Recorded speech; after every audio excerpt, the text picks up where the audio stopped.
Que a graça do Senhor Jesus, o amor de Deus e a consolação do Espírito Santo seja com você, minha irmã e meu irmão, em nome de Jesus. Estou aqui, Pastor Marcos Sabiá, para falar com cada um de vocês a respeito da segunda carta do apóstolo Paulo aos Tessalonicenses. Depois de ter escrito a primeira carta, o apóstolo se debruça sobre um texto desta segunda epístola para reforçar alguns ensinamentos já trazidos na primeira carta aos Tessalonicenses, mas para aprofundar temas que aparentemente se mostraram relevantes e necessários de serem abordados em outro nível de profundidade. Esta carta nos fala sobre uma igreja que vive em ambiente de perseguição. O propósito da perseguição, segundo o apóstolo, partindo do pressuposto de um Deus soberano, é de que esta perseguição trata o cristão. Esta perseguição tem Deus soberanamente ao lado de seu povo, sabendo que esta perseguição simplesmente ocorre por autorização dele e que ele há de trazer o livramento ao seu povo no momento e na hora adequada. Esta carta nos fala sobre a rebeldia e o homem da iniquidade, a adoração ao iníquo, a destruição deste iníquo e o julgamento dos seus seguidores, o chamado do Senhor, a obra do Espírito e os crentes se mantendo firmes na tribulação. E finalmente encerrando com uma mensagem a respeito da importância da oração na vida cristã. A segunda carta aos Tessalonicenses, provavelmente, e esta é a tese mais aceita, foi escrita pelo próprio apóstolo Paulo. E este entendimento só não é unânime, pois alguns entendem que um outro escritor teria utilizado-se da fama de Paulo para escrever esta carta aos Tessalonicenses em um momento mais tardio.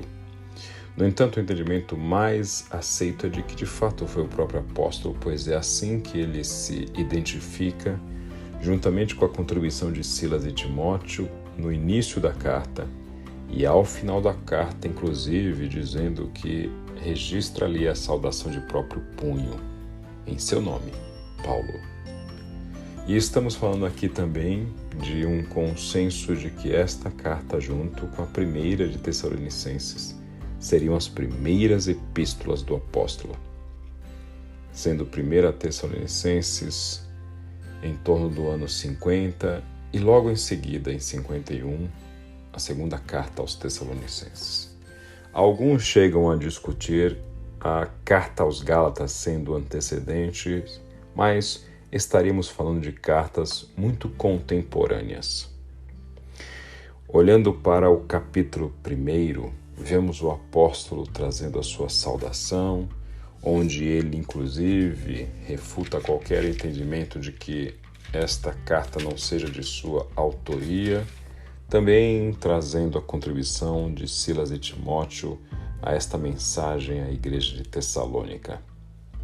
E então reverbera sua mensagem ao povo de Deus presente naquela igreja de que perseverem na perseguição e de que o Senhor há de julgar todos os que se recusam a obedecer às boas novas de nosso Senhor Jesus. Ainda ora o apóstolo para que Deus capacite o seu povo a ter uma vida digna de seu chamado e lhes dê poder para realizar as coisas boas que a fé os motiva a fazer.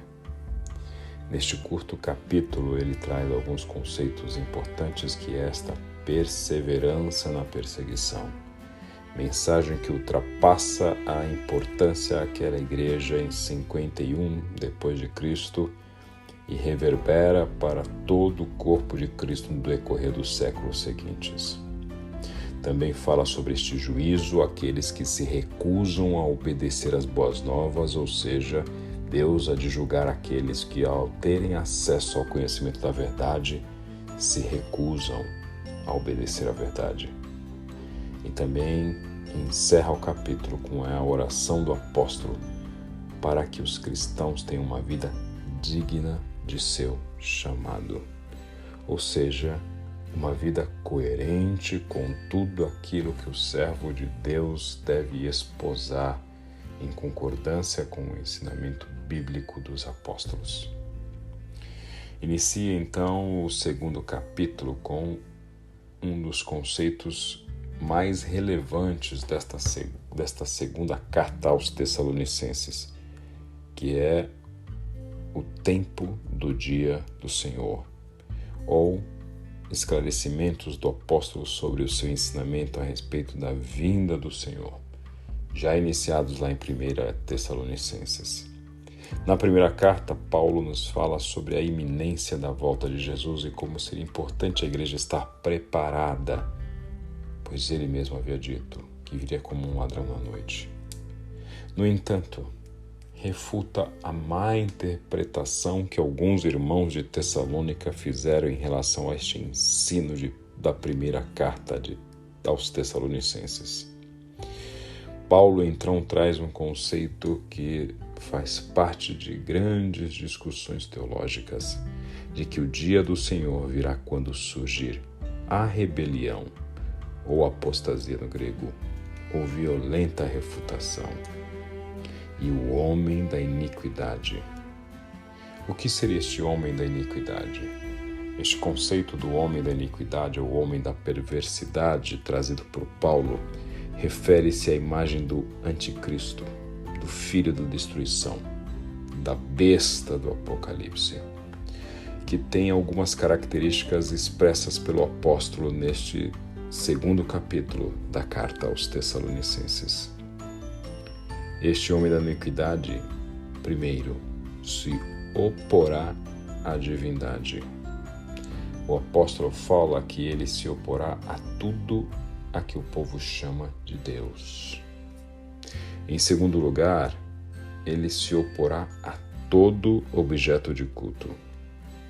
Em terceiro, ele se sentará no templo de Deus.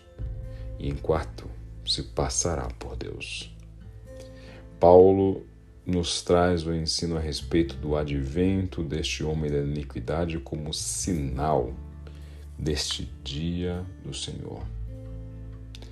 Ou seja, este dia não virá até que surja esta violenta oposição e este homem da iniquidade. No entanto, Paulo deixa claro que há algo que o detém, pois ele só poderá ser revelado quando a sua hora chegar. Este algo que o detém é alvo também de sérias reflexões teológicas, em que alguns entendem que este que o detém é o próprio Deus, ou a obra do Espírito Santo na igreja. Por isso, para alguns, o ensinamento de que ao dia da segunda volta de Jesus, o Espírito Santo há de deixar o mundo para que então inicie-se a revelação deste homem da iniquidade. Alguns entendem ser a igreja, outros o Evangelho, o próprio apóstolo Paulo na interpretação de alguns. Outros até chegariam ao ponto de entender que aquele que detém o homem da iniquidade é o próprio governo, o Império Romano, o imperador romano, uma pessoa de autoridade que evita que haja uma destruição das estruturas que ainda preservam algum dos valores cristãos na sociedade.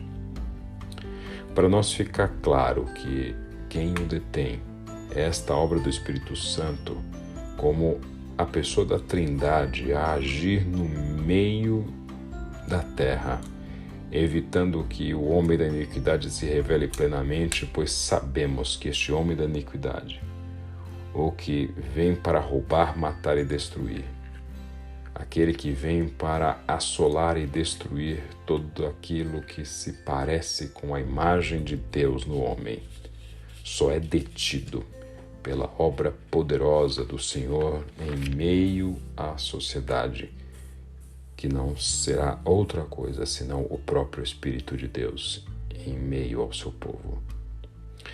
No entanto, o apóstolo, apesar de narrar em poucos versículos a existência deste terrível e temível homem que se oporá a Deus, também deixa claro que o Senhor Jesus o destruirá, o matará com o sopro de sua boca e o destruirá com o esplendor de sua vinda.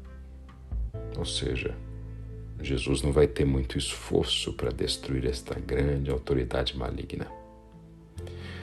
Encerra o capítulo 2 agradecendo a Deus pelos Tessalonicenses, pela fidelidade deste povo, pela perseverança deles na fé.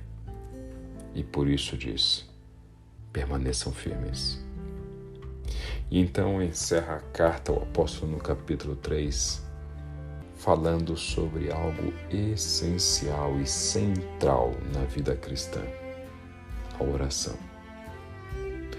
O apóstolo pede para que o povo ore por eles, por Paulo, Silas, Timóteo, por todos aqueles que fazem a obra do Senhor ao redor do mundo.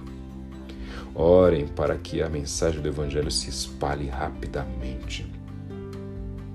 Orem para que esta mensagem seja honrada aonde quer que ela chegue. Orem para que nós, servos de Deus, sejamos libertos dos perversos. O apóstolo também deixa claro que ele, juntamente com seus irmãos, oram para que o Senhor conduza o coração de cada um dos tessalonicenses ao amor de Deus e à perseverança que vem de Cristo. Deus é amor, porque somente um Deus que ama de tal maneira entrega o seu Filho único para que aquele que crê neste Filho não pereça, mas tenha vida eterna. E a perseverança que vem de Cristo, pois somente um Deus perseverante em Cristo assume-se em carne, vai até o Gólgota e morre a morte de cruz, ressuscitando ao terceiro dia, por perseverar. O apóstolo também traz uma orientação interessante. Talvez por conta da má interpretação da carta primeira aos Tessalonicenses, alguns haviam se tornado ociosos, entendendo que talvez a iminente vinda era tão iminente que eles precisariam já estar liberados de qualquer obrigação humana. O apóstolo deixa claro, inclusive, que quem não quiser trabalhar não deve comer. Por isso, ele deixa claro que a igreja precisa rechaçar este tipo de comportamento, não como um inimigo, mas como advertência a um irmão. E encerra então o apóstolo ratificando que esta carta é de próprio punho e pedindo ao Senhor que dê paz ao seu povo e que esteja com todos vocês. E esta é a minha oração neste momento, que o Senhor lhe dê paz e que Ele esteja com todos vocês, em nome de Jesus.